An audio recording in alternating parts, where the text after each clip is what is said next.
Every day, something dramatic happens in the Caribbean that affects our lives. We'll give you the details. We'll give you the facts on Caribbean Perspective with Eddie Frederick. How's Eddie Frederick? So glad you can join us. St. Kitts Prime Minister on a high as he implements a graduate finance project with low interest rate. This story takes the lead in today's edition of Caribbean Perspective for Thursday, 13th April 2023. Details when we return. Hubbard's Motor Department Mount Gay and Hubbard's Tire Bay, located at the Building Supplies Compound in Grand Anse, are reminding the motoring public that another round for licensing and inspection has begun. Just arrived on new shipments of quality furrowed and torque tires to fit all makes and models of vehicles at competitive pricing. Shop early to avoid the hassle of long lines. WhatsApp them on 473-405-5482. Hubbard's, quality service, affordable prices.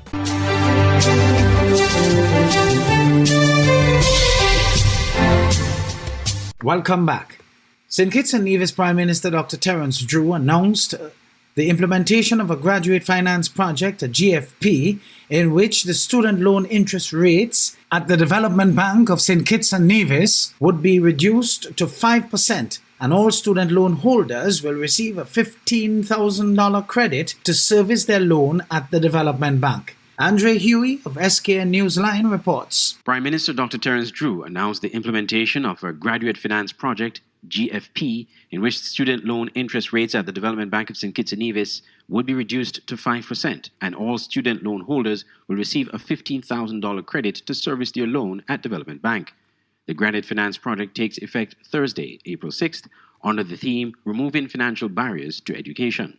The Prime Minister spoke of the initiative in a televised statement on Thursday. The Graduate Finance Project offers 5% interest on a maximum of EC $100,000 for a grace period of 4.25 years, with a 15-year repayment term. It also includes an EC $15,000 credit to service the student loan during that period, which eliminates the payment of interest for 4 years, 3 months. A lower interest rate reduces the lifetime cost of college. Under this new policy, students will now save up to EC $50,000 or more. Typically, students return from their studies to high interest rates and terms that delay important life events such as building their own homes or purchasing a vehicle, and so choose to remain at home with their parents to help ease the financial strain they have acquired. It can be challenging for someone to handle both a mortgage repayment and a student loan payment. Having the debt can also make it hard to qualify for a mortgage in the first place. The first phase of GFP offers 5% interest on student loans to new students within the Federation on a maximum of $100,000 EC dollars for a grace period of 4.25 years. That's 4 years and 3 months, with a 15-year repayment term. It includes a $15,000 credit to service the student loan during that period, which eliminates the payment of interest for the 4 years, 3 month period. The 5% interest takes effect after the 4 years, 3 month period. More information can be received by visiting the Development Bank of St. Kitts and Nevis website, www.skndb.com. Andre Huey, SKN Newsline. Injustice at the highest level. That is according to President of the Jamaica Teachers Association, LaSonia Harrison. This follows several complaints from teachers across the island who were not paid for the month of March, and also outstanding payments that were agreed to be paid following negotiations with the Ministry of Finance. Javine McLean of CVM Live reports. Uncaring and uncompassionate were the words of Jamaica Teachers Association President LaSonia Harrison Tuesday. She notes many teachers went on their Easter breaks with no salary. This, she notes, has put a strain on most educators who are the sole providers for their families. I'm not quite sure how much of Jamaica is aware that there are several families where the teacher's salary is that source of income for the dependents, their immediate dependents, meaning their children, but also their parents are dependent on them because they sold their last boat, did their last activity that they could to muster up that money and help those children. children, those individuals, to attend Teachers College. Harrison also points out some teachers are not privileged with having a support system they can rely on. She notes there were to be payments made on Tuesday according to the Education Ministry, which she says may not be alluring. That's done is solace, and I'm not sure that's a comforting thought. Whenever the teachers receive their salary, I'm sure they will be grateful that they finally get it, but that does not ease the frustration and the spirit given all of the inconvenience that has been afforded the teacher as a result of you worked. The teacher did not go lazy about and expecting to be getting paid. You worked, and in a country where when you work, fair days work, fair days wages. The JTA president further adds, teachers are at this point in time at their wits' end and are extremely demotivated. With regards to the next step the JTA will take, Harrison says, there are the Ministry of Labour is certainly an option for them to intervene, because it can't be that they only intervene when it is that the teachers may withdraw their service and they seek to be an act or an arm of government to get us to go back to work. This is something for the Ministry of Labour to be monitoring and to ensure that the government of Jamaica honors what it is that it says that it had intended to do by virtue of the agreement. She also called on the Finance Ministry to implement the Technical Support Committee that they agreed to activate should there be anomalies. Javin McLean, CVM Live. In the meantime, Jamaica's former Prime Minister and first female Prime Minister, Portia Simpson Miller, has been admitted to a hospital there. Mrs. Simpson Miller was rushed to a corporate area hospital after falling ill Thursday night. Sources say her condition has improved overnight. The People's National Party, in a release, explained that she was admitted at the facility for non-emergency care. The PNP says its former president is doing well and is being supported by the medical team and her loved ones. Mrs. Simpson Miller is 77 and has made rare public appearances since removing herself from the political arena.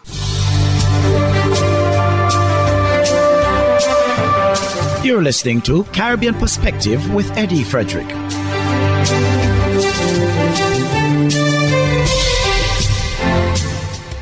A U.S. court has awarded close to $1 billion TT to the Trinidad and Tobago government in the Piarco Airport corruption case.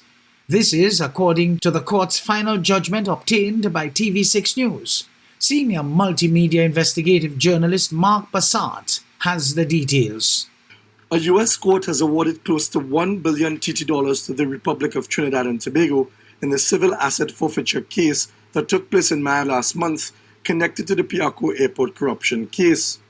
Businessman Steve Ferguson, former Finance Minister Brian Quaitong, and businessman Raul Gutierrez will now have to pay the state US $132.5 million. That is tantamount to $924 million TT. TV6 News obtained the final three-page judgment issued by Miami-Dade Circuit Judge Roberto Diaz on March 29th, following the month-long trial. On March 29th, a jury concluded that the three defendants, Brian Quaitong, Steve Ferguson, and Raul Gutierrez Jr., the former principal of Calmaquip Engineering Corporation that provided his specialized equipment at the airport, were liable for US $32.3 million in damages suffered by the Republic of Trinidad and Tobago, and the jury also granted the RICO, Racketeer Influenced and Corrupt Organizations Act, claims made by the state which trebled the damages.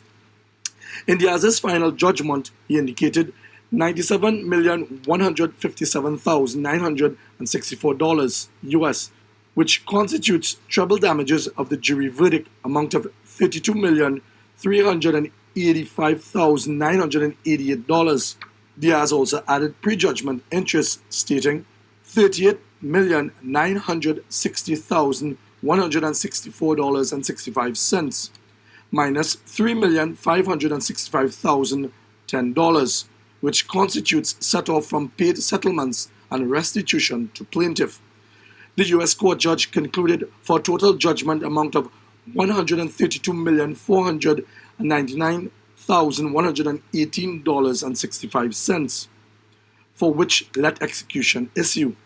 Judge Diaz said the final judgment amount will continue to bear interest at the legal rate of interest beginning on the day following the entry of this final judgment, through and including the date on which defendants Ferguson, Quaitong, and Gutierrez Jr. satisfied the final judgment amount. Diaz also instructed in his final judgment that the three defendants shall each complete under oath Florida Rule of Civil Procedure form, including all required attachments, and serve it on the plaintiff judgment creditor's attorney within 45 days from the date of this final judgment, unless the final judgment is satisfied or post-judgment discovery is stayed. The defendants were reminded by Judge Diaz that the court retained jurisdiction over this matter and was entitled to enter further orders of judgment that are proper, including without limitation, awarding such attorneys fees and costs as the plaintiff may be entitled to pursuant to any timely filed motion. The government was represented by former Attorney General Faris Al-Rawi, was also called as a witness for the case that began in early March and ended on March 29th. Mark Besant, TV6 News. Home invasions are on the rise in Trinidad and Tobago. That confirmation is coming from the police service. In light of this, the TTPS is reminding citizens of certain things they can do to keep themselves in their properties safe.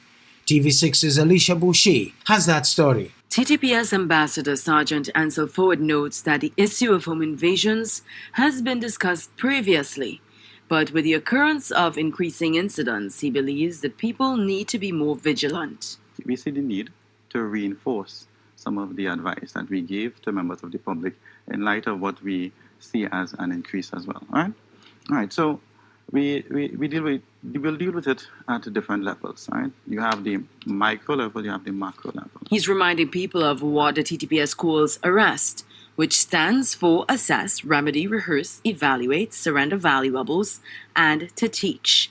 Ford indicates that it could be used in cases where people become victims of home invasions or other crimes. I'm speaking about families assess their security situation in terms of how am I vulnerable, right? Because you have to assume that I can become a victim, right? So you're looking at it, okay, what do I need to do to improve my security arrangement, right? So that is assess. If there are areas that weaken the security of your home, Ford says those need to be remedied. He is recommending measures such as CCTV cameras, burglar proofing, dogs, etc. You carry out a little drill with your family members in the event that something happens. This is what you all should do, inclusive of emergency numbers, right? To contact, you have the numbers, ensure that your children know the numbers, other persons know the numbers, right? You evaluate it. Because after you would have made adjustments, there still maybe a need to test it, right? Test it to see whether it is working. According to the TTPS, if people do become victims of home invasions, the aim should be preserving life. So, surrender your valuables. Material things can be replaced, all right? A life cannot. And lastly, teach.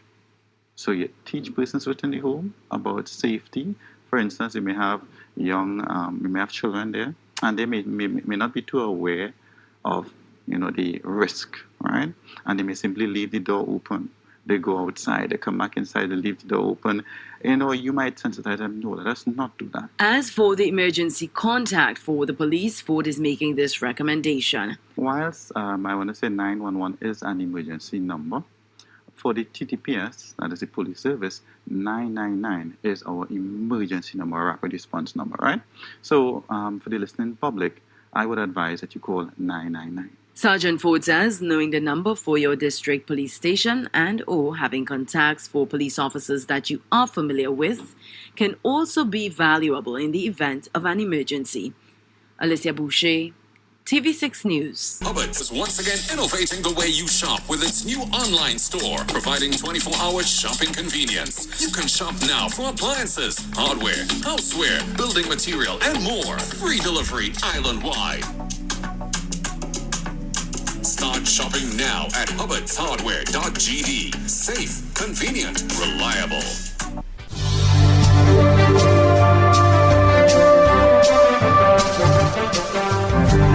I am Eddie Frederick. This has been Caribbean Perspective, a whole new approach to highlighting developments in the Caribbean. In the meantime, please continue to log on to CaribbeanPerspective.com for more daily news and more.